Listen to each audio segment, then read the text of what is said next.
Hello student, आज के इस वीडियो में हम लोग सेल डिवीज़न के फेज ऑफ सेल साइकिल को देखेंगे कि सेल साइकिल में कितने फेज होते हैं, मतलब कितना स्टेप में सेल साइकिल जो है वह होता है। तो कहता है a typical eukaryotic cell cycle is illustrated by human cells in culture. किसी भी टिपिकल यूकैरियोटिक सेल का जो हम लोग देखते हैं फेज, तो उसमें हम लोग जनरली ह्यूमन सेल को ही कल्चर में करके देखते हैं। These cell divide once in approximately every 24 hours. कहता है कि ये सेल प्रत्येक 24 घंटे में एक बार डिवाइड करता है। However this duration of cell cycle can vary from organism to organism. यह जो ड्यूरेशन है सेल साइकिल का 24 घंटे का, यह अलग अलग जीवों में अलग अलग होता है। And also from cell type to cell type. तो अलग अलग सेल टाइप में ये अलग अलग होता है, अलग अलग जीवों में भी ये अलग अलग होता है। ईस्ट फॉर एग्जाम्पल के लिए यदि हम ईस्ट ले लें, can progress through the cell cycle only about 90 minutes. तो ईस्ट में जो है एक सेल केवल 90 मिनट में ही डिवाइड कर जाता है। The cell cycle is divided into 2 basic phase. Cell cycle में 2 बेसिक फेज होता है, एक इंटरफेज और दूसरा एम फेज। कि 2 फेज हो गया, एक इंटरफेज और एक एम फेज। 2 बेसिक फेज होता है किसी भी सेल साइकिल के दौरान। तो यहाँ देखिए, यहाँ एक बना हुआ है कि यहाँ पर साइटोकिनेसिस है। साइटोकिनेसिस का मतलब हो गया कि सेल डिवाइड होके 2 बना। इसके बाद क्या होता है, एक है G0 फेज़। G0 फेज़ का मतलब हो गया कि वैसा सेल साइकिल का फेज़ जिसके बाद अब आगे का फेज़ नहीं होगा, यानी कि वह ब्रेक कर देता है या लॉक कर देता है अगला सेल साइकिल के फेज़ को। और G0 फेज़ में जब सेल इंटर कर जाता है तो उस सेल में सेल डिवीज़न की क्रिया नहीं होती है, यानी कि जिस सेल में लगातार डिवीज़न हो रहा है उस सेल में G0 फेज़ नहीं आता है, और जिसमें G0 फेज़ आ गया उसमें सेल डिवीज़न की क्रिया नहीं होगी। तो G0 का फेज़ किस में आता है, तो जो प्लांट के परमानेंट टिश्यू हैं, जो सेल परमानेंट मेरिस्टेमेटिक सेल से जब परमानेंट सेल में बदलता है जिसमें डिवीज़न की कैपेसिटी ख़त्म हो जाती है, तो उसमें G0 फेज़ में वह सेल चला जाता है। उसके बाद है G1 फेज़, S फेज़ और G2 फेज़। तो G1, S और G2 को मिला करके इंटरफेज़ कहा जाता है। इंटरफेज़ को ही रेस्टिंग फेज़ कहते हैं, लेकिन केमिकली यह सबसे ज़्यादा एक्टिव फेज़ होता है। जो इंटरफेज़ होता है वह मोस्ट एक्टिव फेज़ होता है और सबकी अपेक्षा। तो इंटरफेज और M phase, the M phase represents the phase when the actual cell division और माइटोसिस अकर्स। कहता है एम फेज का मतलब हो गया कि वैसा फेज जिस दौरान एक्चुअल में सेल डिवीजन होता है, यानी कि एम फेज के दौरान ही सेल जो है 1 से 2 भाग में बंटता है, जबकि G1, S और G2 फेज के दौरान सेल के अंदर बदलाव आता है, सेल के अंदर नए चीज़ों का निर्माण होता है, लेकिन 1 से 2 नहीं होता है। सेल 1 से 2 जो है वह एम फेज के दौरान होता है।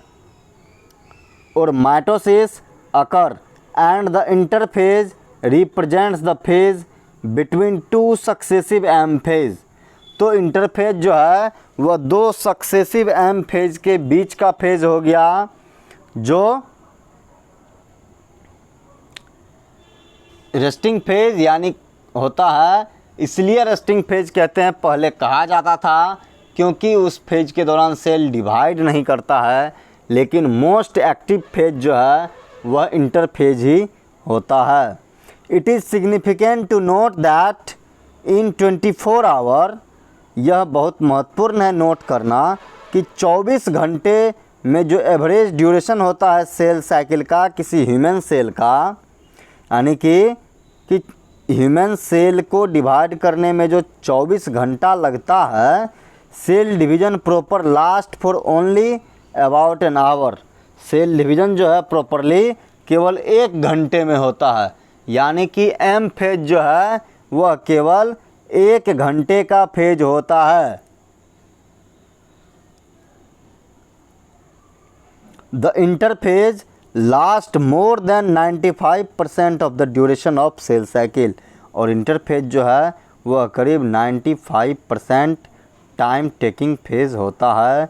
वह यहाँ से ही दिख सकता है कि एम फेज यहाँ से इतना दूर ही है, बाकी ये जो है ये यहाँ से इंटरफेज होता है। तो यहाँ से इंटरफेज होता है,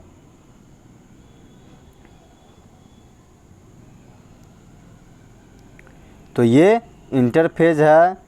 तो ये जो है, तो इंटरफेज सबसे बड़ा फेज हो गया यहाँ तक, यहाँ से, तो इतना बड़ा इंटरफेज है। इसलिए कहा जाता है कि इंटरफेज जो है वह टोटल डिवीज़न टाइम का 95% जो है वह इंटरफेज होता है, और केवल 5% जो है वह एम फेज होता है।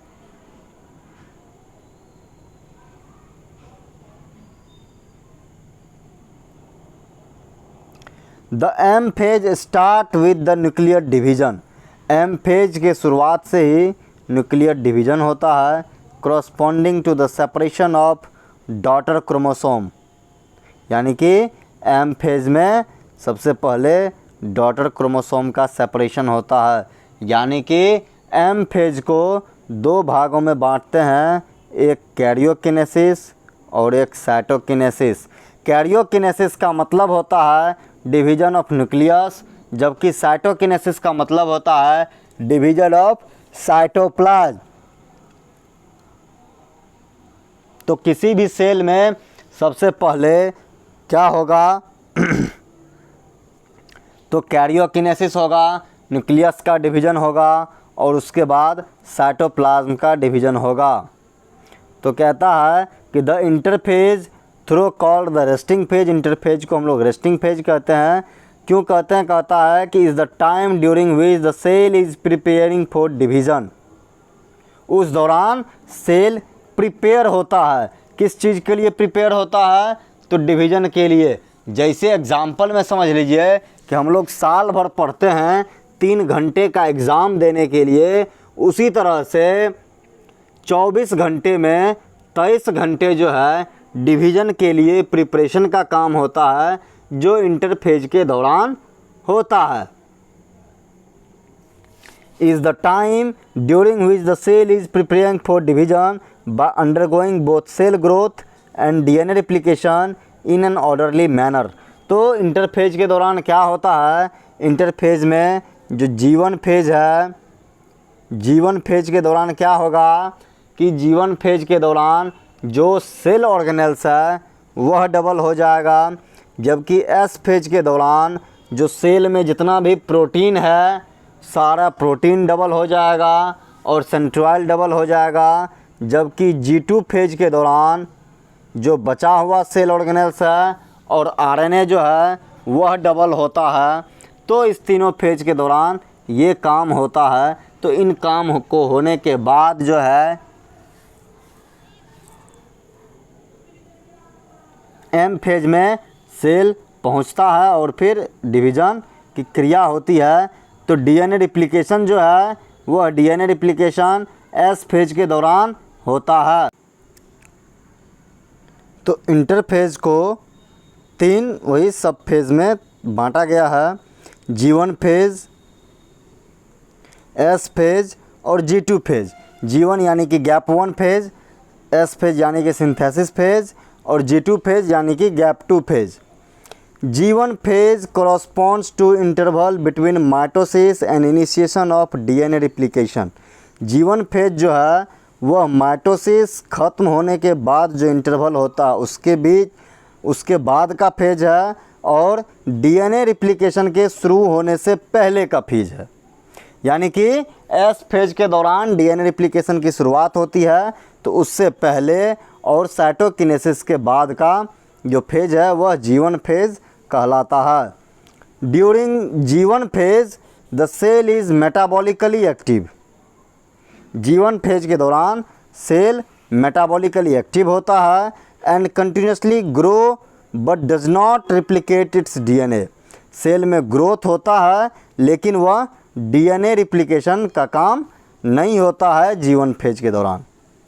S और सिंथेसिस फेज, S फेज के दौरान marks the period during which DNA synthesis और रिप्लिकेशन टेक्स प्लेस। तो S फेज के दौरान ही यानी कि S फेज ही वह पीरियड है जिस दौरान DNA सिंथेसिस या कोई भी रिप्लिकेशन जो है यानी कि DNA का रिप्लिकेशन वो होता है और S फेज के दौरान ही सेंट्रोइल जो है वह डबल हो जाता है। During this time the amount of DNA पर सेल डबल। S फेज के दौरान जो है DNA कंटेंट जो है वह डबल हो जाता है। If the initial amount of DNA is denoted as 2C, यदि शुरुआत में DNA का अमाउंट जो है वह 2C है तो वह 4C हो जाता है। यानी कि S फेज के दौरान DNA जो है वह डबल हो जाता है।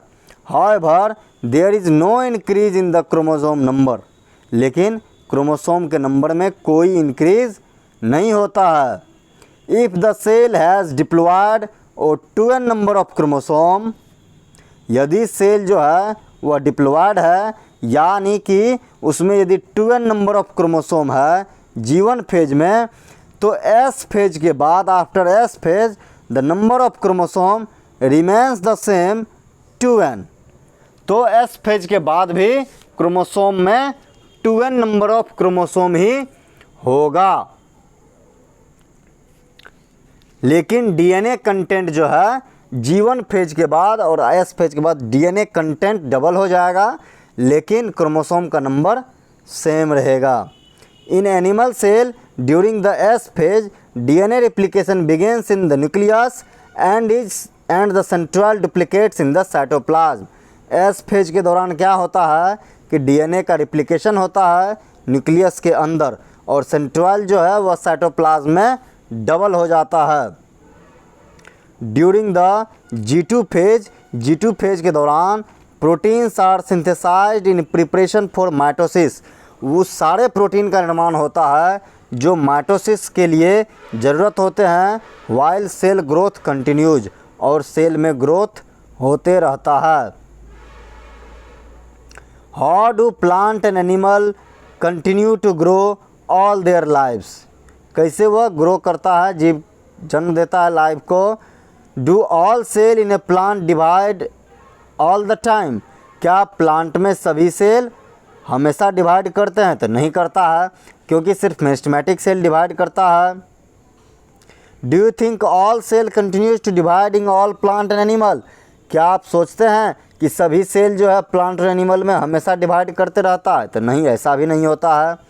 Can you tell the name and the location of tissue having cells that dividing all their life in higher plants. तो क्या ऐसा सेल या टिश्यू का नाम बता सकते हैं जो हमेशा प्लांट में डिवाइड करते रहता है? तो वो मेरिस्टेमेटिक सेल होता है, यानी कि मेरिस्टेमेटिक रीजन जो प्लांट के टिप पर पाया जाता है। Do animal have similar meristematic tissue. क्या एनिमल में ऐसा सिमिलर मेरिस्टेमेटिक टिश्यू होता है? तो नहीं, एनिमल में ऐसा मेरिस्टेमेटिक टिश्यू नहीं पाया जाता है। You have studied mitosis in onion root tip cell. It has 14 chromosome. Onion root cell में 14 क्रोमोसोम हो गया प्रत्येक सेल में। How many chromosome will the cell have G1 phase after S phase. 14 chromosome ही रहेगा। And after M phase, M phase के बाद भी 14 क्रोमोसोम ही रहेगा। And what will be the DNA content of the cell at G1? G1 के बाद DNA content same रहेगा, एस फेज के बाद डीएनए कंटेंट डबल हो जाएगा, G2 के बाद भी डबल हो जाएगा और एम फेज के बाद 2C ही रहेगा, क्योंकि एम फेज के बाद फिर वो बंट जाता है। कहता some cells in the adult animal do not appear to exhibit division. किसी एडल्ट एनिमल में कुछ सेल जो है उसमें डिवीजन नहीं होता है, जैसे हार्ट सेल में। And many other sales divide only occasionally, और बहुत सारा सेल जो है ओकेजनली डिवाइड करता है, यानी कि कभी कभी डिवाइड करता है, हमेशा नहीं करता है। As need to replace cells that have been lost because the injury और सेल डेथ, और वह भी तब जब उसको रिप्लेस करने की ज़रूरत होती है। और रिप्लेस करने की ज़रूरत कब होती है?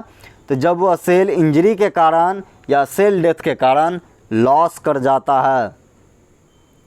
These cells that do not divide further exist G1 phase two inter an inactive stage call quiescent stage G0, और वैसे सेल जिसमें डिवीज़न नहीं होगा, यानी कि जो आगे डिवाइड नहीं करेगा, वह G1 फेज को छोड़ देता है और एक इनएक्टिव स्टेज वाले फेज में इंटर करता है, जिसको G0 फेज कहते हैं या G0 फेज कहते हैं। Cells in this stage remains metabolically active but no longer proliferate unless called on to do so depending on the requirement of the organism. तो जो सेल G0 फेज में पहुंच जाता है, उस तरह के स्टेज में पहुंच जाता है, वह मेटाबॉलिकली एक्टिव तो होता है, लेकिन डिवीज़न नहीं होता है, लंबे समय तक उसमें ग्रोथ नहीं होता है, और तब तक नहीं होता है जब तक कि उसमें वसा होने के लिए कहा नहीं जाए, यानी कि और कब कहा जाएगा यह डिपेंड करता है ऑर्गेनिज्म के रिक्वायरमेंट पर। जब जीव को ज़रूरत होगा तो वह G0 फेज छोड़ करके G0 फेज छोड़ करके फिर G1 फेज में इंटर करेगा, नहीं तो G0 फेज में ही पड़ा रहेगा। In animals meiotic cell division is only cell in diploid somatic cell. Animal में जो है माइटोटिक सेल डिवीजन जो है, माइटोसिस जो है, वह केवल डिप्लॉयड सोमेटिक सेल में देखा जाता है। Against this plant can show mitotic division in both haploid and diploid cell, जबकि प्लांट में जो है दोनों हैप्लॉयड और डिप्लॉयड दोनों तरह के सेल में माइटोसिस होता है, जबकि एनिमल में केवल सोमेटिक सेल में माइटोसिस की क्रिया होती है। From your recollection of example of alternation of generation in plant. Alternation of generation जो ओविलिया में होता है, चैप्टर 3 में एनिमल में पढ़ने के लिए है, वहाँ कहता है कि प्लांट में भी। तो identify plant species and stage at which mitosis is seen in haploid cell. किस किस सेल में माइटोसिस जो है हैप्लॉयड सेल में होता है। तो ऐसे जीव जो हैप्लोएंटिक लाइफ व्यतीत करते हैं, उनमें हैप्लॉयड सेल में भी माइटोसिस होता है। Thank you.